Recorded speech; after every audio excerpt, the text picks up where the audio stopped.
नमस्कार, सुरेखास किचनमध्ये तुमचं मनापासून स्वागत आहे। आज आपण गावरान चण्याची उसळ कशी करायची ते बघणार आहोत। तुम्ही ही उसळ नाश्त्याला खाऊ शकता किंवा जेवणामध्ये पण तुम्ही ही उसळ पोळीसोबत, भातासोबत खाऊ शकता आणि खायला पौष्टिक आहे।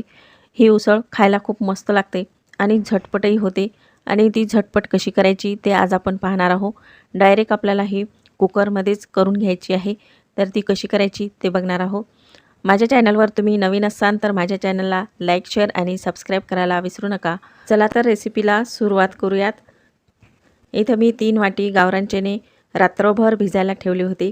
तर अशी मस्त चणे हे भिजलेले आहेत। तर रात्री भिजू घालायचे म्हणजे ते सकाळी मस्त असे भिजल्या जातात आणि गावरान चणे असल्यामुळं याची उसळही खूप चविष्ट लागते आणि सकाळच्या घाई गडबडीमध्ये तुम्ही हे चणे अगदी झटपट आणि सोप्या पद्धतीने करू शकता। इथं मी गॅसवर कुकर ठेवून घेतलेला आहे आणि कुकर छान गरम झाला की त्यामध्ये तेल टाकून घ्यायचं। तेल थोडंसंच गरम होऊ द्यायचं आणि नंतर त्यामध्ये 1 चमचा जिरं टाकायचं आहे आणि इथं एक मोठा बारीक चिरून कांदा घेतलेला आहे तो टाकायचा आणि हे भाजून घ्यायचं आहे। कांदा मस्त लाल होईपर्यंत भाजून घ्यायचा आहे। तर थोडा लालसर झाला की त्यामध्ये 1 चमचा लसूण अद्रक पेस्ट आपल्याला टाकून घ्यायची आहे आणि ही पण मस्त अशी यामध्ये भाजून घ्यायची आहे। इथं मी ओल्या लाल मिरच्याचे तुकडे करून घेतलेले आहेत ते यामध्ये टाकायचे आहे। तुम्ही हिरव्या मिरच्याचे तुकडे पण यामध्ये टाकू शकता। 1 चमचा हळद टाकायची आहे। 1 ते 1.5 चमचा लाल तिखट टाकायचं आहे। तिखट तुम्ही तुमच्या आवडीप्रमाणे टाकू शकता। 2 चम्मच धना पावडर टाकून घ्यायची आहे। 1 चमचा जिरा पावडर टाकायची आहे। इथं मी 2 चम्मच बेसन घेतलेला आहे। बेसन टाकल्यामुळं काय होतं की आपली चण्याची उसळ आहे त्याला मस्त असा घट्टपणा येतो आणि चवही खूप छान लागते। 1 चमचा कस्तुरी मेथी घेतलेली आहे ती टाकायची आहे। 1 चमचा गरम मसाला टाकायचा आहे। हे सर्व जिन्नस टाकलेले आपल्याला मस्त असे या तेलामध्ये भाजून घ्यायचे आहे म्हणजे छान आपली उसळ खमंग लागते। 1 टमाटर इथं मी बारीक चिरून घेतलेला आहे ते टाकायचं आहे आणि याला पण थोडं नरम होईपर्यंत परतवून घ्यायचं।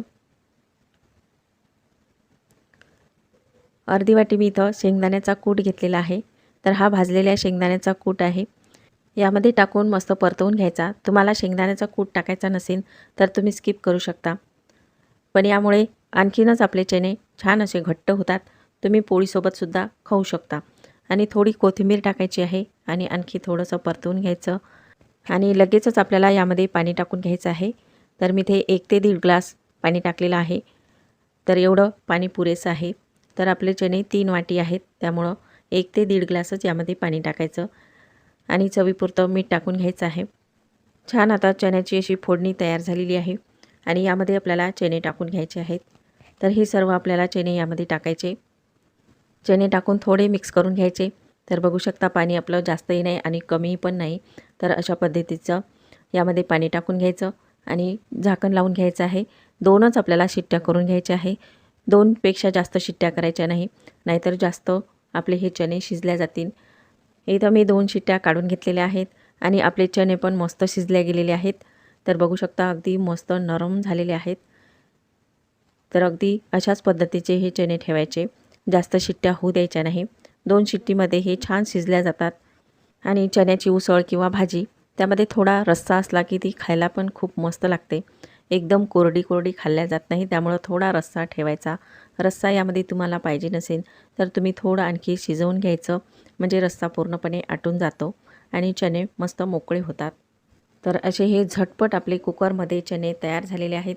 सकाळच्या घाईगडबडीत तुम्ही अशा पद्धतीने चणे झटपट कुकरमध्ये शिजवून घेऊ शकता। चणे इथे आपल्याला थोडे चटपटीत करून घ्यायचे आहेत। तर त्यासाठी मी इथं कांदा घेतलेला आहे तो यामध्ये टाकायचा, मस्त बारीक चिरून घ्यायचा। पातीचा कांदा घ्यायचा तो यावर टाकायचा आणि टमाटर आपल्याला टाकून घ्यायचं आहे। अशी तुम्ही याची भेळ पण करून घेऊ शकता। तर हे मस्त अशी चना भेळ पण छान लागते खायला। यावर थोडा मुरमुऱ्याचा चिवडा टाकून घ्यायचा आहे। तुमच्याकडे सेव असेल तर सेव टाकायची। तर हे मस्त अशी भेळ आपली तयार झालेली आहे। यावर थोडं लिंबू पिळायचं आहे किंवा दही टाकायचं आणि खायला खूप मस्त लागते। तर अशा पद्धतीने तुम्ही झटपट गावरान चण्याची उसळ करून खाऊ शकता। उसळ म्हणू शकता किंवा घुगऱ्या म्हणू शकता। अशा पद्धतीच्या तुम्ही पण नक्की ट्राय करून बघा आणि असेच नवनवीन व्हिडिओ पाहण्याकरिता माझ्या चॅनलला सबस्क्राईब करा।